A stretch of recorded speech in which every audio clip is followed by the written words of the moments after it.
بسم الله الرحمن الرحيم. عن ابن عباس رضي الله تعالى عنهما قال: رأيت النبي صلى الله عليه وسلم فيما يرى النائم بنصف النهار وهو قائم أشعث أغبر. الحدیث رواہ احمد۔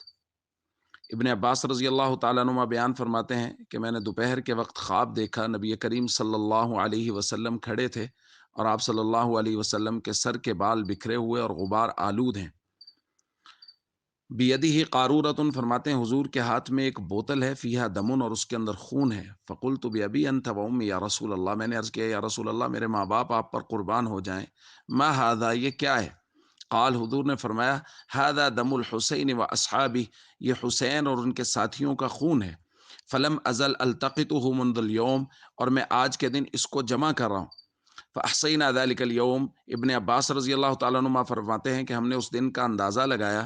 فوجدوہ قتل فی ذلک اليوم، تو اس دن ہم نے یہ پایا کہ اسی دن حضرت حسین رضی اللہ تعالیٰ عنہ کی شہادت ہوئی۔ دوستو، کائنات کا اس دور کا، اس زمانے کا سب سے پاکیزہ خون تھا جو کربلا کی وادیوں میں بہایا گیا، اور حریت کی داستانیں رقم کی خانوادہ رسول صلی اللہ علیہ وسلم نے میدان کربلا میں، اور امت کو یہ درس دے گئے کہ حریت کی داستانیں اس طرح رقم کی جاتی ہیں۔ اور میں یہ کہتا ہوں کہ یہ بہت مشکل ہے، بہت مشکل ہے۔ کسی گھر سے، کسی خاندان سے ایک جنازہ اٹھ جائے تو پورے خاندان میں کوہرام مچ جاتا ہے، اور یہاں تو پے در پے جنازے اٹھ رہے ہیں، اور خود حضرت حسین رضی اللہ تعالیٰ اٹھا کے لا رہے ہیں۔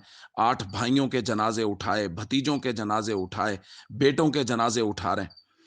تو یہ ایک عظیمت ہے، اور ایک عظیمت کی داستان اور تاریخ ہے جو انہوں نے وہاں رقم کی ہے، اور امت کو درس دیا، اور خاندان رسول ہی کا یہ ورثہ تھا، اور ان کے توسط سے یہ امت تک چلا ہے کہ اب امت کے لوگ اس طرح کی قربانیاں دے رہے ہیں۔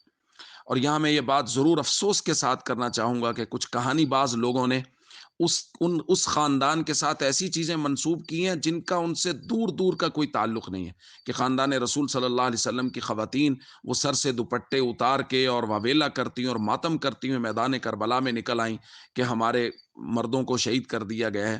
ہم تو دیکھتے 1400 سال کے بعد وہ خواتین جو خانوادہ رسول صلی اللہ علیہ وسلم کی خواتین کے طریقوں پر چلتی ہیں، ان کی 3 نسلیں ایک ایک دن میں شہید ہوئی ہیں، لیکن ان میں سے کوئی بھی، کسی کے دوپٹے پر بھی کسی کی نظر نہیں پڑی، اور کوئی خاتون گھر سے باہر نہیں نکلی۔ تو کیسے سوچا جا سکتا ہے کہ خانوادہ رسول صلی اللہ علیہ وسلم کی پاک باز خواتین اپنے گھروں سے اور خیموں سے باہر نکلی ہوں؟